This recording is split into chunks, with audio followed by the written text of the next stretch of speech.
Happy October, everybody.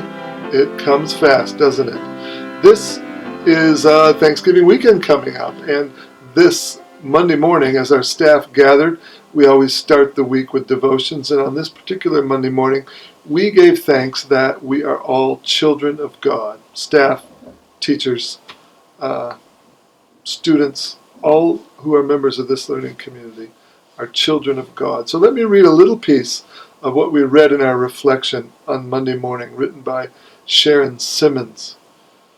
She says, "Our identity as children of God positions us with all the rights and privileges of belonging to Him and being in His care.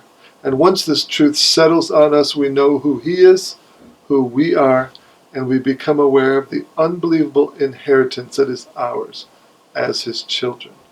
What if this truth fully impacted how we viewed ourselves and others in this learning community? What would it mean for how we talked about each other, how we regarded each other, and how we treated and greeted each other? Every October 1, we get statistics that we generate as a school, and there are lots of things that are kind of surprising, some that aren't. Just a note about this: when I think about us being children of God, we have a diversity of children at our school which we celebrate. 47 different churches are represented here. There are students who come from Canada, South Korea, China, Nigeria, and whose families more recently came from other countries but are now Canadian citizens.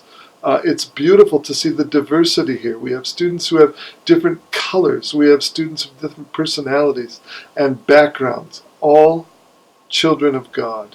This month we're continuing a conversation begun last spring when we launched the Relational Schools Project. There was a survey done of students in the spring, which we are now getting data generated for.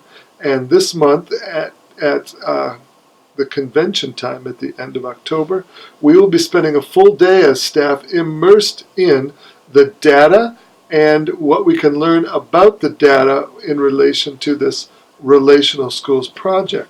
So you will probably hear more about this, but it's something that we're really leaning into. And the key question is, what does it mean as we relate to each other that we're all children of God? There's another driving question for you. Let me say a word about Eds B in this week's forecast.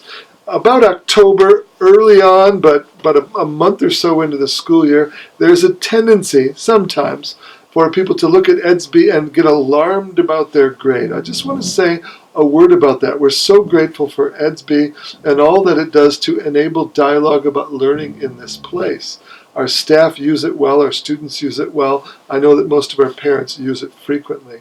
I just want to caution you, when you look at your grade or the grade of your son or daughter about a month into the school year, sometimes it's not as high as you'd like it to be. Sometimes it's higher than it might end up being because it's based on only a few assessments. So I just want to encourage you not to overreact to or to find too much false security in a grade a month into the school year. So think about that before you think about dropping a course or maybe emailing a teacher in alarm, looking for extra credit.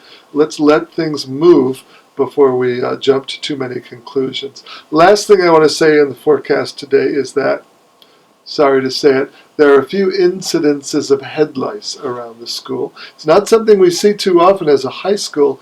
Often it's more of a grade school problem. But hey, it's going to happen once in a while. So right below my forecast is something you can click with a bit of a guideline, parents, for how to avoid this or deal with it if you find it in your household. So please look at that and consider those as good words of advice. We'll keep you posted if the problem becomes too prevalent. I wish you a really good Thanksgiving and a blessed October. We'll talk to you in 2 weeks.